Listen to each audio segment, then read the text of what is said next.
Bismillahirrahmanirrahim. Assalamualaikum warahmatullahi wabarakatuh. Alhamdulillah, alhamdulillahi rabbil alamin, wa afdalus salati wa atammut taslim ala sayyidina Muhammadin wa ala alihi wa sahbihi wa man tabi'ahum bi ihsanin ila yaumiddin. Subhanaka la ilma lana illa ma'allamtana innaka antal alimul hakim. Rabbi syrah li sadri wa yassir li amri wahlul uqdatan min lisani yafqahu qawli. Amin amin ya rabbal alamin. Wa ba'd. Qala an-nazim rahimahullah wa nafa'ana bihi wa bi ulumihi fi darain amin. Ila an qala abuhu Abdullahi Abdul Muttalib wa Hashimun Abdul Manafin yantasib wa ummuhu Aminatus Zuhriyah arda'ahu Halimatus Sa'diyah. Di pertemuan yang lalu, di penutup Aqidatul Awam ini, mu'alif menjelaskan kepada kita tentang hal-hal yang perlu dan wajib diyakini, yaitu tentang Nabiuna Muhammad SAW. Sebelumnya beliau mengatakan Nabiuna Muhammadun qad ursila lil alamin rahmatan wa fuddila. Nabi Muhammad SAW sebagai nabi kita diutus oleh Allah Subhanahu wa taala sebagai pembawa rahmat untuk seluruh alam semesta. Wa fuddila, dan diunggulkan dari semua rasul-rasul yang Allah utus. Makanya Nabi Muhammad SAW dijuluki afdalul anbiya'i wal mursalin, nabi yang paling afdal, nabi yang paling mulia, nabi yang kedudukannya tidak ada yang melebihi siapapun. Nabi itu kedudukannya paling tinggi. Makanya Syekh Ismail An-Nabhani beliau menggambarkan bagaimana kedudukan Nabi Muhammad SAW. Justa qadran fama amamaka khalqun, justa qadran fama amamaka khalqun, justa, wahai Nabi Muhammad SAW, wahai Nabi Muhammad, justa qadran fama amamaka khalqun, engkau sudah sampai ke satu derajat yang tidak ada di atasnya siapapun. Fauqakallah wal baraya wara'u, di atasmu langsung adalah Allah Subhanahu wa ta'ala. Wal baraya wara'u, dan seluruh manusia kedudukannya ada di bawahmu. Jadi semua para anbiya, semua para mursalin itu kedudukannya di bawahnya Rasul sallallahu alaihi wasallam. Kemudian sebagaimana kita seorang muslim di bait setelah ini, mulai dari abuhu Abdullahi Abdul Muttalib, duduk sengaja, duduk sengaja, berangkat, ikut ke kantor, ikut ke kantor, cepat, bawa kantor, ayo ikut ke kantor. Kita diajak oleh mu'alif Aqidatul Awam untuk kenal kepada Nabi Muhammad SAW. Setelah kita tahu bahwasanya Nabi Muhammad itu adalah utusan Allah dan Nabi yang paling mulia, rahmatan lil alamin, kita kenal biografinya Nabi Muhammad SAW untuk lebih dekat dengan beliau. Jadi bukan hanya dikenal saja, tapi diyakini. Ya, diyakini, dikenal sekenal-kenalnya. Karena apa? Karena mereka, kalau kita ngomong kenalan, ahlul kitab dulu yang mereka memahami kitab, isinya kitab Taurat dan Injil, mereka tahu akan Nabi Muhammad lebih dari kita sekarang. Mereka lebih kenal bagaimana sifat-sifatnya Nabi Muhammad. Sampai dalam kitab Taurat ataupun Injil disebutkan sampai sifatnya rambut Nabi Muhammad itu ada. Makanya Sayyidina Abdullah bin Salam dulunya pernah jadi Yahudi, kemudian Muslim. Beliau pernah mengatakan, kuntu a'rifu Muhammadan akthar min ma'rifati li ibni. Saya kenal Nabi Muhammad, kenal Muhammad lebih daripada anak saya sendiri. Wa ma'rifati li Muhammadin asyad. Dan pengetahuanku tentang Nabi Muhammad, tentang sifat-sifat Nabi Muhammad, sifat jasadnya dan sifat akhlaknya, ya, seperti digambarkan oleh Habib Ali Habsyi, kana ahsanan nasi khuluqan wa khalqa. Jadi dohirnya indah, dohirnya bagus, dalamannya akhlaknya pun juga bagus, batinnya juga bagus. Dan Nabi Muhammad ini dikenal oleh Abdullah bin Salam, jadi sudah dikenal oleh para orang-orang terdahulu. Nabi Muhammad SAW sudah dikenal. Wa ma'rifati li Muhammadin asyad. Dan pengetahuanku akan Nabi Muhammad jauh lebih mendalam lagi. Makanya kita jangan sampai salah dengan orang-orang ahlu kitab terdahulu. Orang ahlu kitab dulu kenal sama Rasulullah lebih daripada kita sekarang. Nah, sekarang kita nggak tahu, kadang-kadang jangankan nama ayahnya Rasul, nama istrinya Rasul, kadang-kadang rukun iman aja anak zaman sekarang nggak tahu. Makanya dinamakan akidatul awam, karena orang awam sejujurnya tahu Nabi itu siapa, ayahnya siapa, ibunya siapa, saudaranya siapa, anaknya siapa, harus tahu. Bagaimana kamu beriman dengan Nabi Muhammad, kamu tidak kenal siapa beliau? Kamu mengimani setiap hari, kamu sebut dalam sholat, tapi kamu tidak kenal siapa bapaknya, siapa ibunya. Sedangkan orang-orang kafir, orang-orang Islam kadang-kadang dikenal bentuk tubuhnya kenal. Oh fulan al-kafir misalnya, ya, yang tingginya 175 cm, ya, bentuk rambutnya, kadang saking senengnya ditiru bentuk rambutnya, bentuk pakaiannya, namanya ditempel di kaosnya, ya. Kadang kita itu kafir. Bagaimana Nabi Muhammad SAW itu? Jadi kita makanya khatimatun fi dzikri baqil wajibi mimma ala mukallafin min wajibi nabiyuna Muhammadun qad ursila lil alamin rahmatan wa fudila. Kenapa Imam Syekh Ahmad Al-Marzuki dalam Aqidatul Awamnya menyebutkan tentang biografi Nabi Muhammad SAW? Kenapa? Supaya kita umatnya kenal. Bagaimana kita sebut setiap hari kita nggak kenal? Kita perlu bersolawat, di adzan kita kenal wa asyhadu anna Muhammadan Rasulullah. Setiap hari kita dengar 5 kali adzan. Di sholat kita baca, di Quran kita baca Muhammadur Rasulullah walladzina ma'ahu asyidda 'alal kuffar ruhama'i bainahum. Kita baca, tapi kita nggak kenal. Apa bangga kita menjadi umat Islam kalau kita akan kenal siapa nabinya? Nah, makanya beliau mengatakan abuhu Abdullahi Abdul Muttalib. Jadi ayah Nabi Muhammad SAW itu adalah Abdullah bin Abdul Muttalib. Tapi kalau santri harus hafal semuanya, Abdullah bin Abdul Muttalib sampai Adnan. Ya, kalau tidak hafal ya. Nah, insya Allah hafal. Bu Abdullah Abdul Muttalib sampai Sayyidina Adnan. Ya, jadi nama ayahnya Abdullah bin Abdul Muttalib bin Hashim bin Abdul Manaf. Seperti ini Abuhu Abdullahi Abdul Muttalib wa Hashimun Abdul Manafin yantasib. Ini Nabi Muhammad itu nasabnya di sini disebutkan sampai Abdul Manaf saja, tapi sebenarnya sampai Adnan. Ya, itu namanya Abdullah bin Abdul Muttalib bin Hashim bin Abdul Manaf. Yantasib itu artinya bernasabkan. Jadi nasabnya Nabi Muhammad SAW. Kemudian ibunya wa ummuhu Aminatuz Zuhriyah. Ibunya namanya Aminah Az-Zuhriyah. Aminah. Abu Abdullah Aminah. Ya, daripada Bani Zuhra. Ummuhu Aminatuz Zuhriyah. Dan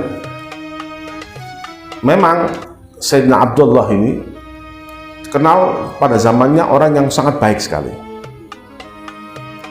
Orang yang sangat mulia. Bahkan menurut riwayat disebutkan oleh Syekh Ibn Hizam dalam kitab sirahnya, beliau mengutip sedikit cerita pernikahan Sayyidina Abdullah dengan Sayyidina Aminah.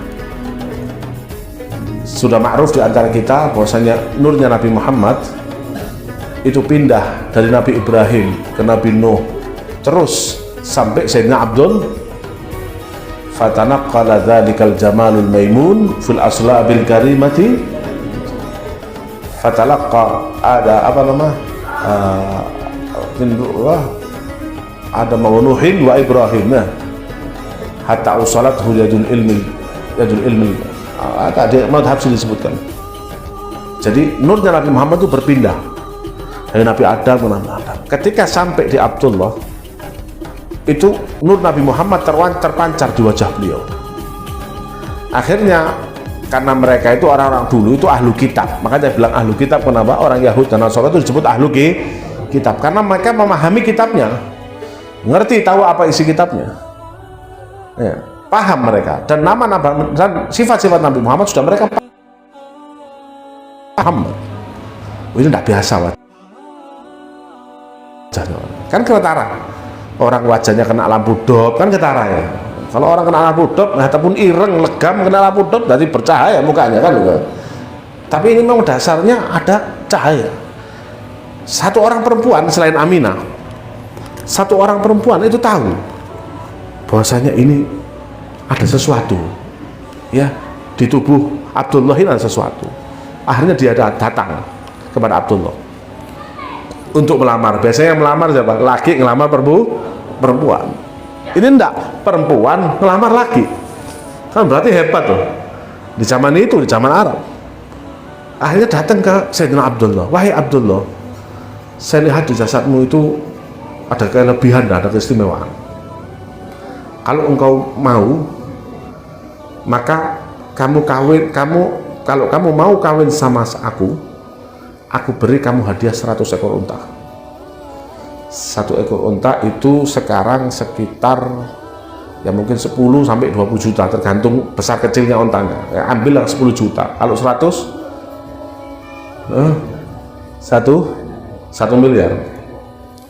Sudah disuruh kawin, diminta kawin, dikasih duit 1 M. Kalau kita mau enggak kira-kira?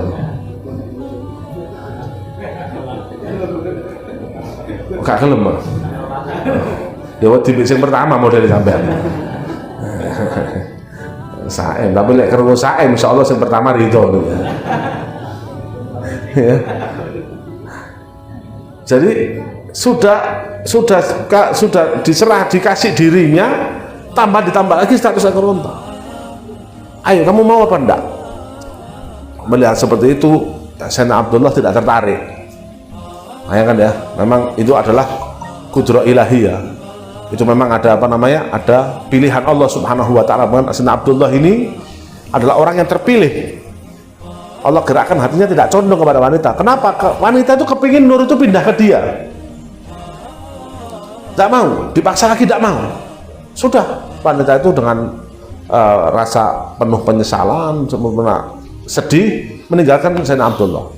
Sampai ketemu, singkat cerita, sampai ketemu sama Sayyidatuna Aminah, Zuhri ya. Ketemu, akhirnya nikah. Setelah nikah, ya sebagaimana pengantin baru, ya setelah beberapa hari, setelah berapa tempo pengantin baru, terlihat orang itu ketemu, wanita itu ketemu Sayyidina Abdullah lagi. Dilihat nurnya sudah pindah. Ya, kalau sudah pindah berarti pindah ke fa'alqahu ila batniha. Itu nur sudah pindah ke perutnya, nggak bisa sudah. Kemudian setelah berpindah, wah sudah, berarti bukan apa? Bukan rezekiku. Setelah menikah, Sayyidina Abdullah mencoba untuk datang lagi ke wanita itu. Ayo, ya sekarang kalau kamu mau, sekarang kamu nikah. Baik oleh satu sonto lah. Tapi enggak, beliau tidak sebenarnya seperti itu. Kalau kita kan, waduh, satu sonto eman. Akhirnya, ya sekarang, kalau sekarang ini saya mau kamu nikahi. Tidak apa-apa, kata perempuannya, sekarang saya tidak butuh sama sampean. Saya tidak butuh sama sampean, sama butuh sama cahaya yang ada sama sampean. Ketika sekarang sudah berpindah ke Aminah, sudah tidak butuh lagi, sudah kamu tidak perlu, saya sudah. Akhirnya tidak mau, perempuannya tidak mau. Begitu Abdul Muthalibnya mau, perempuannya nggak mau. Perempuannya mau, Abdul Muthalib tidak mau. Nah, begitulah jodoh. Ya, Nah, sing jomblo-jomblo iki jangan patah semangat untuk mengejar cintamu ya. Nah, jadi sing jomblo, sing wis mari yo ditelateni ae Mas. Ya, Abu Abdullah Abdul Muthalib wa Hashimun Abdu Manafin yantasib. Wa ummuhu Aminatu Zuhriyah ardhathu Halimatu Sa'diyah. Makanya kedua orang tua Nabi Muhammad SAW ini adalah memiliki keistimewaan yang besar. Ya, makanya yang pernah membawa nurnya Nabi Muhammad itu adalah orang-orang pilihan dan istimewa. Ya, orang pilihan, orang istimewa, orang yang dipilih oleh Allah Subhanahu wa taala. Adzan sudah ya? Belum. Soalnya mau tahlil. Wa ummuhu Aminatu Zuhriyah, kemudian ardha'ahu Halimatus Sa'diyah. Subhanallah. Kemudian setelah Nabi Muhammad SAW lahir, kemudian diasuh oleh Sayyidina Halimah Sa'diyah. Diriwayatkan bahwasanya Nabi Muhammad SAW sempat disusui oleh ibunya sendiri Aminah, ayaman, beberapa hari. Kemudian kebiasaan orang Mekah ya itu ada pekerjaan. Jadi orang kota Mekah itu kan kayaknya ibu kota kan, istilah sekarang Malang itu Malang kota ya. Perdesaannya itu kadang-kadang mereka itu datang kerjaan ya, urusan kerja. Jadi seorang ibu yang punya apa namanya air susu itu datang ke Mekah nyari, ayo siapa yang mau dibantuin nyusu. Loh, kenapa kok tidak disusui sendiri sama ibunya? Karena kita pun sama-sama tahu orang perkotaan ya tidak semurni orang pedesaan. Kadang pedesaan itu lebih bersih akhlaknya ya, lebih tidak terkontaminasi dengan kerusakan kota kan gitu kan. Ya, ini kan zaman sekarang, zaman dulu lebih lagi. Karena orang-orang pedesaan zaman dulu, Al-Badawa dulu tuh mereka punya akhlak yang masih murni, ya. Mereka punya bahasa yang masih indah, ya. Bahasa Arab yang belum tercampur dengan bahasa-bahasa yang lain, masih indah bahasanya. Nah, orang Arab zaman dulu dibawa anaknya untuk disusui supaya mengambil dari tabiat mereka yang bagus, kan gitu, dari tabiat mereka, dari bahasa mereka. Jadi disusui karena susu itu mempengaruhi tabiat seseorang, mempengaruhi tingkah laku seseorang. Makanya ketika menyusui dibayar, mereka mendapatkan apa? Mendapatkan upah dari merawat atau menyusui bayi yang ada di Mekah. Sehingga datang berbondong-bondong.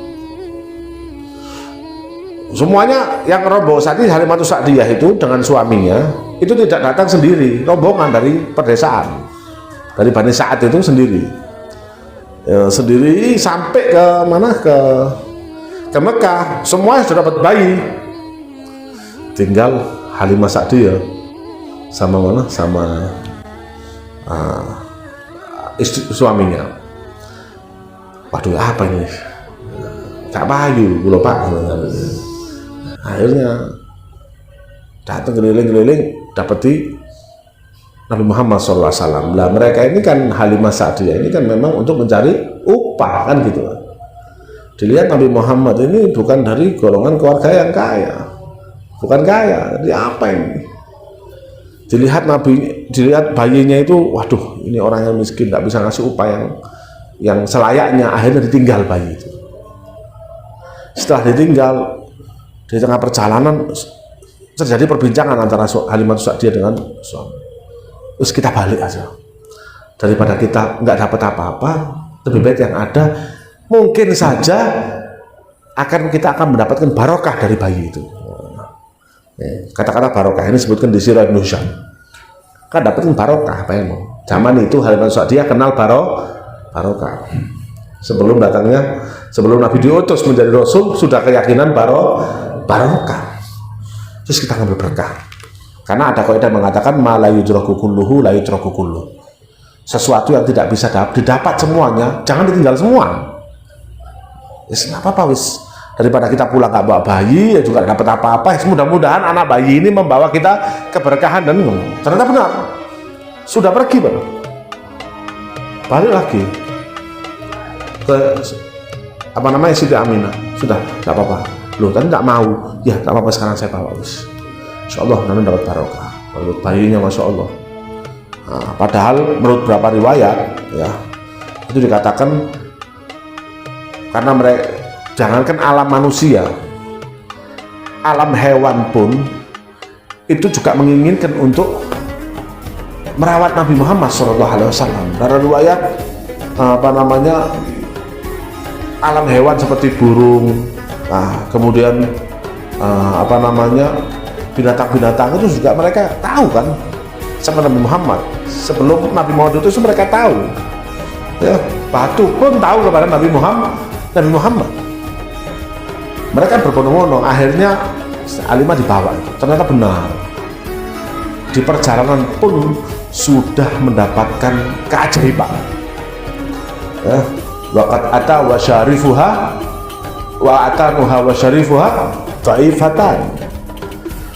Datang itu untanya itu pelan, lemah, kurus, ada sesuatu maus otas wedhus sing wis garing lemes. Tapi begitu bawa bayinya Nabi Muhammad SAW langsung sehat, langsung kuat, mendahului rombongan-rombongan yang sudah jalan sebelumnya. Kan sebelumnya sudah dapat bayi, berangkat mereka bawa ontanya, bawa kan sudah duluan, ketinggalan, sehingga ya orang ini yang di sini masih terlambat lah, yang di sana itu dikejar sama ontanya. Kemudian sampai sana kambing-kambingnya yang susunya itu sedikit jadi banjir. Pokoknya barokah, menjadi kehidupannya menjadi lebih baik dari sebelumnya. Rizkinya juga lebih banyak. Nah, makanya itu kadang-kadang itulah yang namanya keberkahan. Kita ambil kejadian ini, berarti dari kejadian ini, bahwasanya itulah keberkahan. Kadang-kadang kita lihat, waduh, ini kayaknya kok didik oleh nih. Nah, kita dalam kehidupan kita itu kadang-kadang menurut otak kita didik gak cukup. Tapi kalau kita mengambil dari jalan yang halal, kemudian kita yakin keberkahannya, insya Allah barokah isok kabeh. Nah, itulah yang dialami oleh Siti Halimatus Sa'diyah. Nah, menurut otak mereka, ini bayi ini apa? Apa kita tidak dapat upah? Kan itu otak mereka. Ternyata mereka mikirnya barokah, begitu. Ya, yang penting kalau kita mendapatkan dari rezeki yang halal, jangan lihat sedikit banyaknya. Insya Allah yakinlah seperti Halimah. Insya Allah walaupun ini sedikit, tapi dari jerih payah saya, insya Allah mubarak, insya Allah berkah. Oh, kita jangan takut, kita jangan lupa dengan datuk-datuk kita dulu. Anak kita sekarang 2 bingung, ya. Kok pepesnya sopo sing tuku, ya. Orang dulu anaknya 14, semua ada yang 20.